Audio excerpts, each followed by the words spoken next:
ആൽപ്പൻ കിച്ചൻ്റെ മറ്റൊരു എപ്പിസോഡിലേക്ക് എല്ലാവർക്കും സ്വാഗതം. കഴിഞ്ഞ വീഡിയോയുടെ കണ്ടിന്യൂഷൻ ആയിട്ടാണ് ഞാൻ ഈ വീഡിയോ പോസ്റ്റ് ചെയ്യുന്നത്.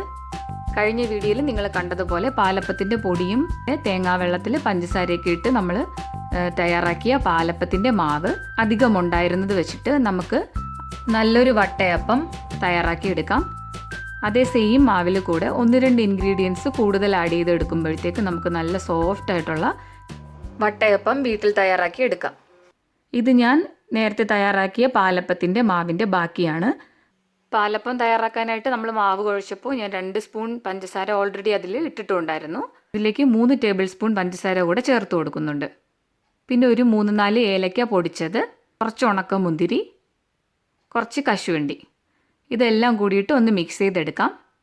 പാലപ്പം തയ്യാറാക്കിയിരുന്നപ്പോൾ നമ്മളതിലൊരു നുള്ളു സോഡാപ്പൊടി പോലും ചേർത്തിട്ടുണ്ടായിരുന്നില്ല. വട്ടയപ്പം തയ്യാറാക്കുമ്പോൾ നമുക്ക് 1 പിഞ്ച് ബേക്കിംഗ് സോഡ കൂടെ ചേർത്തിട്ട് വേണം തയ്യാറാക്കി എടുക്കേണ്ടത്. അപ്പോൾ ഞാനിതിലേക്ക് 1 പിഞ്ച് ബേക്കിംഗ് സോഡ കൂടെ ചേർത്ത് കൊടുക്കുന്നുണ്ട്. ഇപ്പോൾ ഞാൻ ഇഡ്ഡലി പാത്രത്തിൽ കുറച്ച് വെള്ളം വെച്ച് ചൂടാകാൻ വെച്ചിട്ടുണ്ട്. അതിൻ്റെ പുറത്തൊരു സ്റ്റീൽ പ്ലേറ്റ് വെച്ച് കൊടുക്കുന്നുണ്ട്. അപ്പം നിങ്ങളുടെ ഇഡ്ഡലി പാത്രത്തിൽ കൊള്ളുന്ന രീതിയിലുള്ള ഒരു സ്റ്റീൽ പ്ലേറ്റ് ഇങ്ങനെ വെച്ച് കൊടുക്കുക.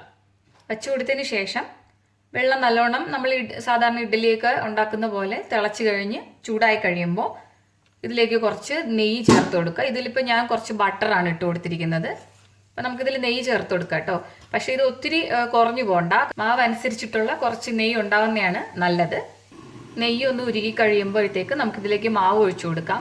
നിങ്ങൾ പാത്രം ഇതുപോലത്തുള്ള സ്റ്റീൽ പാത്രം വെക്കുമ്പോൾ ഇഡ്ഡലി പാത്രത്തിനുള്ളിൽ നിൽക്കുന്ന പാത്രം വേണം വെച്ചു കൊടുക്കേണ്ടത്. കാരണം നമുക്കിത് അടച്ചു വെച്ചിട്ടാണ് വേവിക്കാനുള്ളത്.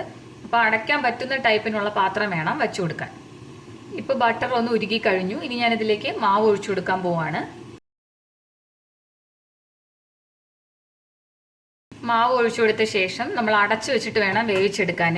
അപ്പം നല്ലോണം ഒരു 2 മിനിറ്റ് സ്റ്റീം വരണം. വന്നു കഴിഞ്ഞ് നമുക്കൊരു മീഡിയം ഫ്ലെയിമിലാക്കിയിട്ട് ഒരു 10-15 മിനിറ്റ് ഇത് വെച്ചിട്ട് വേവിച്ചെടുക്കണം.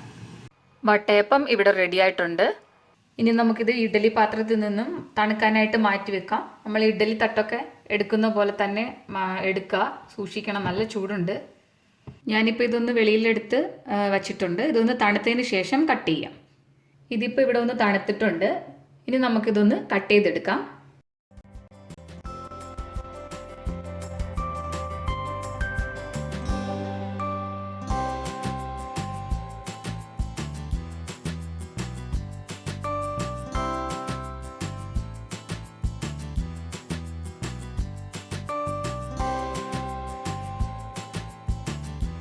നല്ല സോഫ്റ്റ് ഉണ്ട്, നല്ല മണവും നല്ല ടേസ്റ്റും ഉള്ള ഒരു അപ്പമാണിത്.